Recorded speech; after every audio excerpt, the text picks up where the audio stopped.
Diamond Diagnosis Center is your ultra-modern diagnosis center specialized in the treatment of fibroid. Our competent and well-trained staff will ensure that you undergo the treatment of fibroid without any operation under hygienic conditions and the application of modern technologies in our practice. We are located at Okponglo Junction in Accra and TUC in Kumasi. Call us on 0243 176 119. That's 0243 176 119. You could also reach us on 020 751 5623 or 0273 327 054. Diamond Diagnosis Center. We treat fibroid without any operation. And Diamond Diagnosis Center is proud to be associated with AM Talk. Time check now is some 14 minutes after 8, and time now for us to do the hard segments and AM Talk. Joining me to help us understand a few issues that are trending on the various platforms as far as education, entertainment, and knowledge advancement is concerned, is Kwabna Amankwa Esiama, who happens to be Member of Parliament for Fantiakwa North constituency. Many thanks for joining us, sir. Thank you, sir. And also, Ebenezer Oklete Telabi will be joining us a bit later on as the show progresses. But let's start off with Kwabna Amankwa Esiama, whom, like I mentioned earlier, is the MP for Fantiakwa North constituency. So, Honorable, thank you very much for joining us. I want us to first start off with a bit of June 4. We did hear former President John Rawlings commemorate that day yet again. A day many now believe has really outlived its purpose. Maybe for starters, let me find out whether or not you agree with those who think June 4 should be scrapped. Yeah, by law. Oh, thank you very much. Right. And I would like to shout a very good morning to people who are watching or listening, especially people from a constituency. Indeed. That is Fantiakwa, both North and South. Yeah. Yes, June 4th. It's is it to be celebrated? What's its relevance now, really? Memories of June 4th per se is not the best if you consider lives that were lost. But on the other hand, the aim of the maker, the coup maker, that is Jerry John Rawlings, what he so perceived had wanted Ghana to become. Because he then saw a Ghana full of corruption, mismanagement, and what have you. There were shortages of housing, corruption, there was abject poverty, slums were growing up in our cities and social centers, and there were totally deteriorating social services. And pollution was all over, environmental pollution was all over, and job was something that was not available for the youth that were up and coming. In fact, if you want to carry on a neat slate to what is existing now, you can never ever strike a difference. What perceived before June 4th is exactly what we are experiencing now. Himself said had he had the opportunity, he would have carried on his governance for some time and regrets handing over or maybe giving it back to people who have by now made it what he expects not to have fallen to Ghana. And what is sad is that his country is the country that is his party is the country that is ruling now. He is the father of NDC. So if he himself says what he wanted Ghana to be is far from what are his expectations now, vis-a-vis before 4th June and now, then we can all see that he did not achieve what he wanted to achieve. These words were not said when MPP was in power, but rather when NDC is in power. His own party is in power. Specifically, one thing he said was the fact that the ruling party, that's the NDC government, has failed to be proactive enough as far as the handling of this issue of power crisis is concerned. He thinks the party since 2008 up until now has not done enough has not planned enough and reacted in like manner to ensure that the situation is effectively handled. I'm sure, obviously, because you belong to the NPP, you would agree with that. Yeah, but if you want to swim your mind in the books of history per what he has commented on before yesterday or before 4th June, you can clearly see that he has attributed the governance of NDC to several bad instances. Like Ghana was in a purgatory, he said, when the late president was ruling. He has said the youth with sharp teeth, fair weather friends, and people who don't want Ghana to give us the coming beauty which we are all expecting to see. So when he comes out to say something about energy, yes, fine. Our energy situation is very, very bad, and it has been appalling, the performance of this current government, considering the fact that we experienced doomsday for quite 3.5 years, right? So knowing that there are other alternatives to hydro and Tema, that is what he's saying about solar. Yes, and even going to the extent of saying that, realizing that solar is good, and the government has taken initiative to give us solar as an alternative to Tema and hydro. The way and manner they are heading towards giving us that energy is not the best. Yes, if you use the Sogakope road, you can see exactly what he enumerated. It tells you point blank that nobody cares for the introduction of solar into our energy infrastructure, because the poles, you see them tilted, as he said, some have fallen down, not in line, and all manner of things that associate mismanagement of a project. So he's not far from right at all when he castigates people as people who are corrupt and people who are mismanaging affairs and people who have no need for the hoi polloi, especially because when it's cheap, it is those down there who enjoy the benefits of good management. In reference to the power crisis, the justification given or the arguments made by quite a number of people in the NDC seems to suggest that, well, if your party that stayed in power for about 8 years also did a lot more than just allow things to go, things would have been much easier. We had it for 1 year, and we all saw what happened. And they had it for 3 years. And what do we see? The damage that it has done to the economy. The argument they make is that you did not. Yes, I'm coming. I'm coming there. Okay. We did all we could. We had one dam coming on, Bui Dam. Yes, and the capital of it all is when we did strike oil. What else is NDC expecting Kufu administration to have given them? But if you in put terms, in no. When we were in power, when they came to inherit our administration, we never had Dumso for quite over 3 years. Am I lying? True.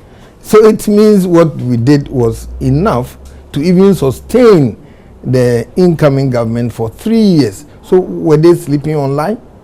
You see, the indolence of people in power should not be construed to mean others who came before them did not do well. It's a sad mistake. It is a very sad mistake. Their inertia must not be construed to what our performance. We did well. We had it 1 year. We brought in several measures. We brought in generators, which they call toy, but have rather sold it out or leased them out to another country. What else were they expecting from us? Giving them oil and for that matter gas, and Bui was in construction. If we were in power, we wouldn't have experienced power cuts again. Left alone, bringing in Dumso, which has entered the international jargon to be in the name of Ghana as a very bad omen for our energy infrastructure. I see. Over the weekend as well, there were quite a number of issues, particularly trending discussions on this issue of the sugar factory at Komenda. That's also been a very topical issue. I'm just looking at Dr. Bawumia's take, suggesting that the MPP will be revamping the Tema Industrial Hub, and it brings to bear that very issue as well. Maybe your thoughts on the Komenda Sugar Factory shutting down just 48 hours after the president commissioned it. Yeah, it's good we have that factory around, and especially at a place where there was one before. It has been revamped and modernized. It's good, but considering the fact that you have just produced, which all Ghanaians are aware, which factory do we bring out and shut it out again for 6 solid months? Which factory do we build without having a proactive idea of making sure that the factory receives a constant supply of raw material? The raw material of sugar is sugarcane. Do we have the best variety so far? And what has CSIR done to make sure that they give us the best term to plant in order to feed the factory with the most modernized crop or breed, so that at least productivity will therefore be high? What are we optimize the use of the raw material? What have we done about that? We could have foreseen this for quite some time, even the conception of the coming into being of the factory, and know that within 3 years we can finish the construction and the installation of all machines for that matter. And we have to make sure that we have enough farmers, outgrowers, to feed the factory with a type of raw material, sugarcane, that we can use effectively. But that not being done, I will say that it is one kind of mismanagement that we are all experiencing now. Because if, for instance, we took loan to bring that into being, and if we are starting to pay for the loan on the day that they will say we have finished the factory, where are we? It means Ghana would have to be in default for another 6 months. Look out for money to pay for the loan, service the loan until they start operation. This could have been averted if in fact they planned for the factory well. What differently would you do if given the opportunity, particularly seeing that your running mate, Dr. Mahmoud Bawumia, is suggesting that the MPP will revamp the Tema Industrial Hub? Yes, it's been the aim of our flag bearer, and Bawumia being his second in command, that he will do what? He will make sure that he brings back industrialization, especially agro industries, into being in Ghana. He will make sure that he will intensify and expand and intensify agriculture, and make sure that we have a larger market, a larger West African market to operate on. And again, he spoke about using banks to make sure that the interest rate is brought to the barest minimum, comparable to that of the West African coast. When you go to Abidjan, it's no more than 5%. When you go to Togo, it's no more than 4%. But when you come to Ghana, it's well over 20%. That is 24. 24 is acceptable, right, for government. But when you go into business, it's 36. And the average is about 33 now. How can our companies or our industries produce and sell outside Ghana? Globally, every industry that seeks to do well must make sure that it goes global. What do we see? Competition is the word of the day. If we are not competitive, how can we sell outside Ghana? And if cost of production is that high in Ghana as in other compared to other West African countries, how do we assess their countries or the bigger markets that is Nigeria for now? It is very bad. We have to make sure that we bring the economy to a stage that all other things being equal, interest rate comes down, so that our industries can borrow and borrow well at a rate that will make them competitive. If they aren't, then forget about our quest for industrialization in Ghana, and therefore increasing our exports and balancing our trade terms. Many are saying, aside the many challenges, particularly for businesses in the country and all, there's also the issue of taxes that have come into the fray. I mean, over the past week, we've heard of a decision by the finance minister to bring in a lot more taxes. Well, we do know that that was contained in that review that was sent to Parliament a while back. It took effect in January, we are told. So now, for instance, any allowance you take is also going to be taxed and all. And your flag bearer is now saying that looking at the rate at which things are being taxed, it's possible even air might be taxed soon. Is that to suggest that should the MPP win power, all these taxes are going to be what? Cleared? Yes, we aren't going to clear all the taxes that have been imposed by this government. The TUC described it as an avalanche of insensitive levies, taxes, and tariffs. It's overburdening the Ghanaian, and it's overburdening everybody. That's the realization of the TUC. They are upfront in terms of paying of taxes, because they are the most easily identified. Therefore, the majority of Ghanaians are not being taxed. As the president really put it, he says 30% of Ghanaians are always being taxed. And if you continue to heap and soar the taxes that they pay, it means we are killing the initiative of the goods that bear as our golden egg.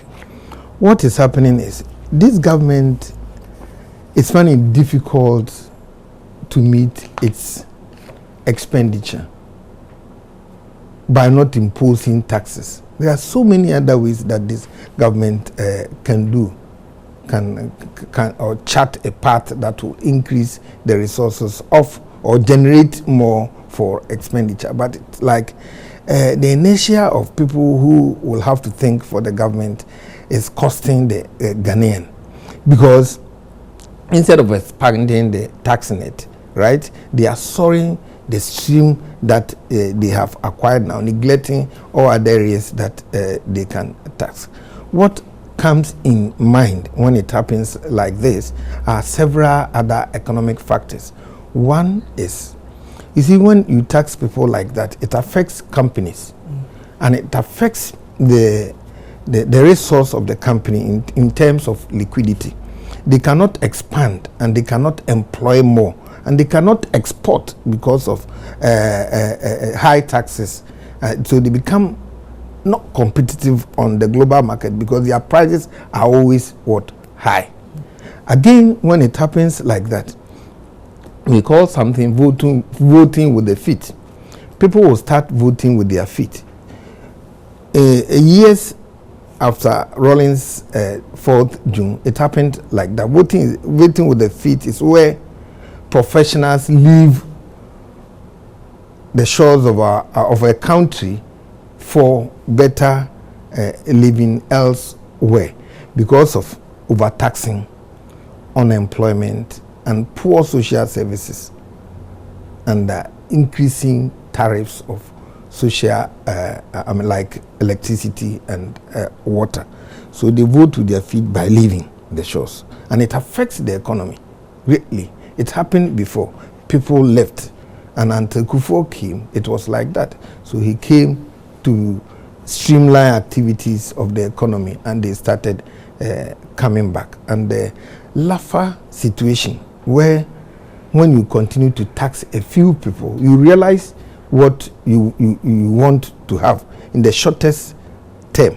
But at the long run, you see that people will start going into other areas, using their monies elsewhere, like buying treasury bills and other government bonds. And when it happens like that, you reduce the initiative to produce. Therefore, you are shortening the fortunes of the country in terms of GDP, and there is always deficit ahead of such a nation. So the consensus for many is that, yes, many feel that we are paying too much in terms of taxes. They are overtaxing us. But what will your party do differently? Clearly, you are saying you're not going to scrap all the taxes. Will you even scrap any? We will expand the tax net. We will make sure industries do come in and many people will be paying taxes, because the youth will be here, the teeny youth that are unemployed now will go into employment, because now their services are at waste. See, so they are not paying taxes, and rather they are feeding on other people who pay taxes, right? That for its sense, it's not good for the growth of the nation. The fortunes of the economy are shrinking. The fortunes of the economy are shrinking. And individuals are living debilitating economic lives, which is not good for the economy in modern terms. We need surely to make sure that the industries do come back, and when the industries do come back and a lot of people are working, they will pay more, and we will also expand the tax net. By expanding the tax net doesn't mean soaring those who pay taxes now the more. No, so you're not necessarily going to increase taxes. You hope to keep it at the same. No, we will reduce some of the taxes. Which taxes? We will reduce some of the port charges, for instance. You see, when you go to the ports are now quiet, like the cemetery. People are not importing. When you go to Abusiakan, several of the tycoon importers of engines that were also serving as an export from here to Ivory Coast and Togo and Mali and Burkina Faso, they've all gone back.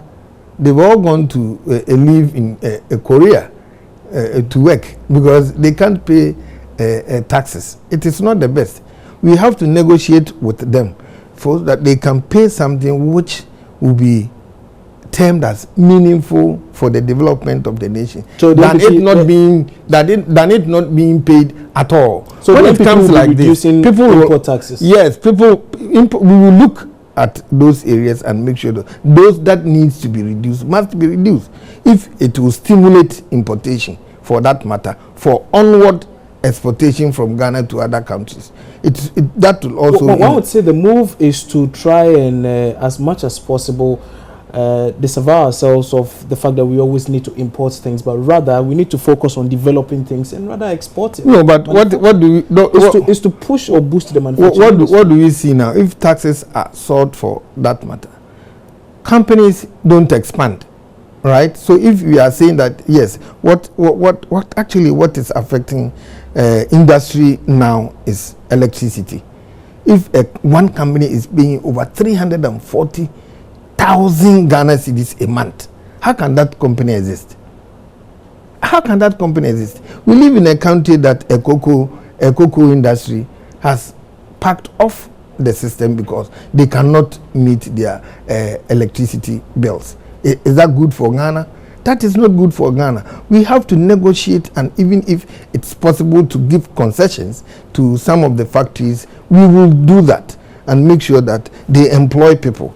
We will give concessions to so many, even banks. We can give a concession to banks so that we reduce their costs in order to employ more hands, to reduce the unemployment percentage.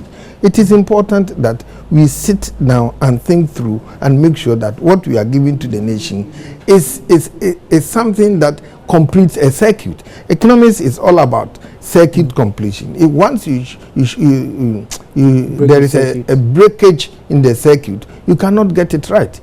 The profundity of our problems is far too many, and we cannot waste time to say that we are imposing taxes and therefore we are keeping people out of industry. What do we see? Apart from these high taxes, the government has come in also. He integrates on the local front and take every loan, every money that is available for businesses to contract, to expand.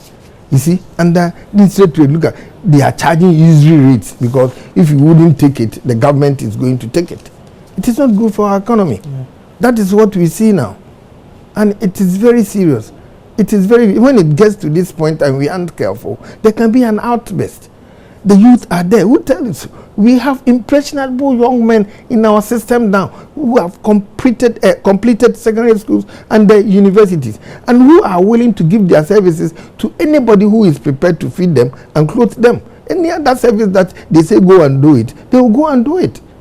So in other words, that is why we see armed robbery all over. Exactly to what I was just about asking, that can we then lay the blame on the doorstep of government, particularly the high crime rates in some parts of the country? The Ashanti region, for instance, has over the past few weeks recorded a number of robbery incidents. Yes, we have to lay it on the doorstep so government of the government. Creating more robbers. Yes, because you see, government doesn't have enough public funds, right, to stimulate the economy. But meanwhile, government is taking every money available in every bank or in every Ghanaian who has a little SSS pocket, right, to service his debts, right? So people cannot even borrow. People cannot borrow. So what does it happen? If you don't borrow, you can't expand. Instead of borrowing to stimulate our economy, our borrowing rather has done what? It has rather brought about unemployment. So where does the money taken to? I don't understand. What does they? How do they expend the loans that we contract? Because it's not stimulating the economy. What do we see now? Most of them are put into infrastructure projects. Infrastructure, that they say are self-financing. No. When you are building an infrastructure, you employ. You see? And how long will they say they are investing in infrastructure building? So what, the government has been lying to us this whole time? Yes. The IMF said it rightly that the loans that this government has contracted, 1 is for corruption, 2 is for consumption, 3, I am not saying it, it's the World Bank, 3 is for projects that are undervalued or projects that are overvalued, right? And lack of due diligence to projects. These 4 items were mentioned by the IMF. I'm not saying it. So if we take money for, if we take loans for corruption, for consumption, overestimation of projects, and projects not being given due diligence, then what do you expect the economy to do? Economy will suffer, therefore, for that matter, because monies have been taken out. So monies that are meant for projects are not being used for projects. So it's not creating the employment that it needs to have been creating. Another one question, let's take a look. Maybe I could just take your thoughts on a tree plant. You know, there was a tree planting exercise yesterday to commemorate World Environment Day by the Environment Ministry. But at that meeting, at that very program, the EPA, in an interview with one of our reporters, justified the siting of fuel stations near settlements. So the response or the feedback was that fuel stations need to be placed at places where people reside so that they can have access to it easily. But we do know that there have been concerns over the siting of such stations in a number of areas, particularly following the June 3 flood and fire disaster last year. How do we just oppose the two? Yeah, best practices of siting fuel stations, it's known by people in the world over. What the EPA, MPA boss said was the right thing. The inner perimeter of the area must be commodious enough, right, so that all other domestic buildings, shops and others can be apart. But to say we have to site filling stations in areas where people domicile. In fact, in some areas, you see one house here, just all over the house, and the area is very small. The perimeter of the of the filling stations are sometimes woefully very, very small. So when there is fire, those who live close by inevitably will suffer for that consequence. Do you think that the EPA is doing us more harm than good, because they are supposed to be regulating this, they are supposed to be giving the licenses and all, and if this is the rationale behind people who are to justify or to give licenses to such filling stations? Really, are they doing us more harm? We can very well cast our minds to swim in situations before now. What was happening? Fuel stations were sited at areas where they had commodious perimeter, but of late, every area is being squeezed to put up a filling station, and the MPA man is saying that it is good. It is not the best, I think, and people who dwell in such areas must protest. I don't know how they finish putting them up, because they have to send the EPA questionnaire to all people who live around the place. Fill the questionnaire by asking questions of those who live in the area and send it back to EPA. Does EPA follow up to make sure that really those who live in the area are the very people who have sanctioned the building up of that in the area, even before you start the construction of the filling station?